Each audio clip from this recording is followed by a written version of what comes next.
with the veneering all done, now what I'm going to do is what I'm going to call fitting, and that is getting these bent lamination sides and fronts trimmed so that they'll fit together properly, and then I can attach them together to make the basic carcass. I'll start with these templates that I used earlier. Right now the template is cut large enough to make the rough laminates.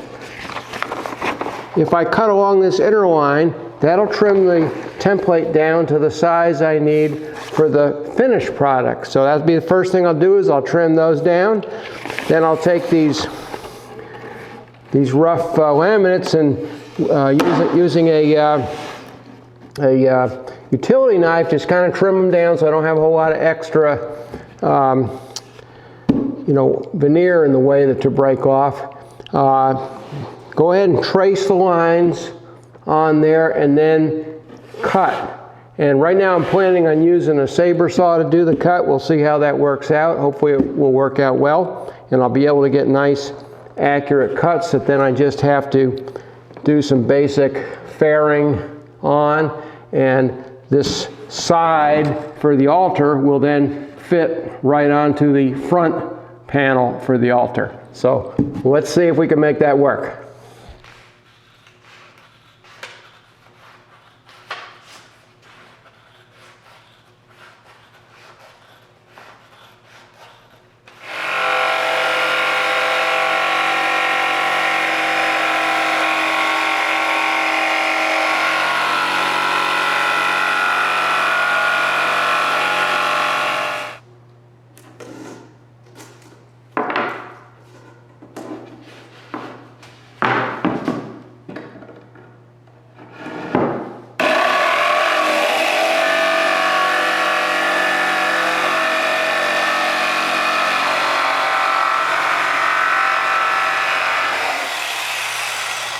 Okay, now here I have the front of the altar and one of the sides of the altar, and on that side I've cut the curve, and an issue that I suspected was going to happen actually has happened.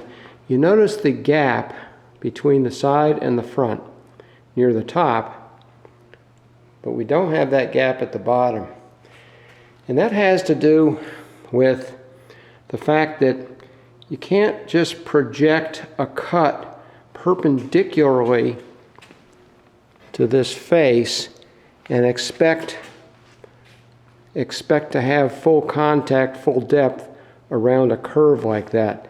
And it's it's been one of these mind-bending things for me to just keeps me up at night just thinking about this. How to get around this. You'd have to actually do something like, here's the side that people will see. You'd have to do something like trim away just a little bit progressively until you're not trimming away anything at the bottom, but you're trimming away about 1/8 at the top of a kind of a bevel to make that actually work. Might be something that I can do with a spoke shave. Might be worth a try.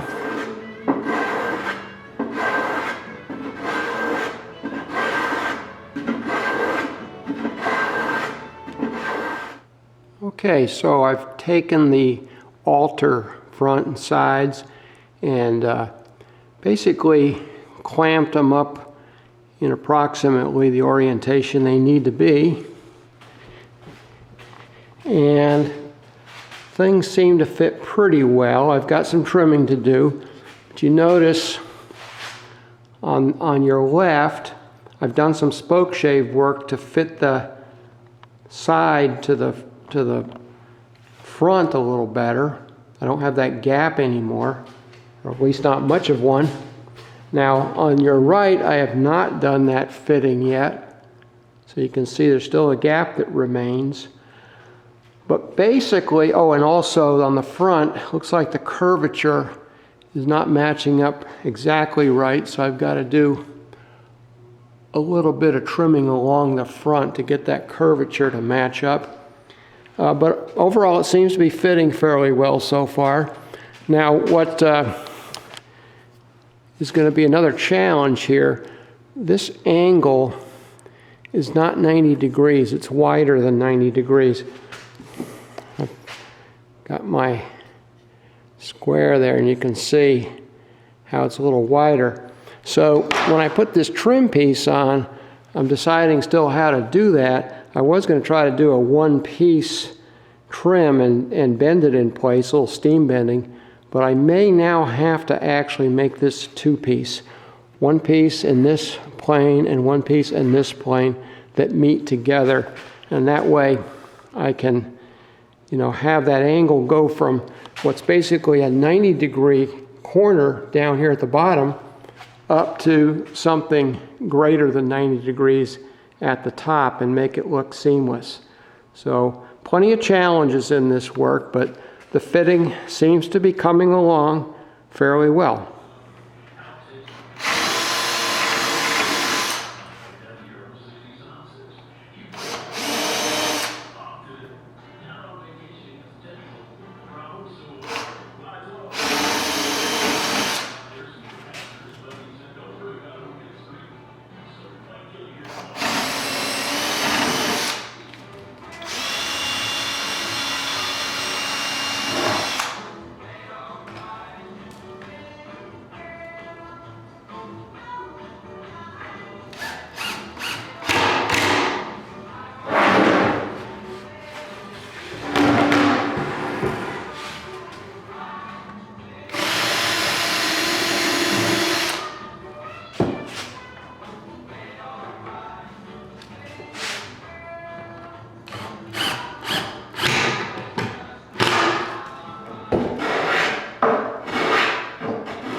Well, I've got these sides and fronts fitted up about as good as it's going to get for the time being. And the next step is to build a little frame that'll fit in the bottom on the inside and the top in the inside to help square them up even better and make sure there's no wiggling. And also that will give me a flange to run screws up through the frame into the top or down into the bottom.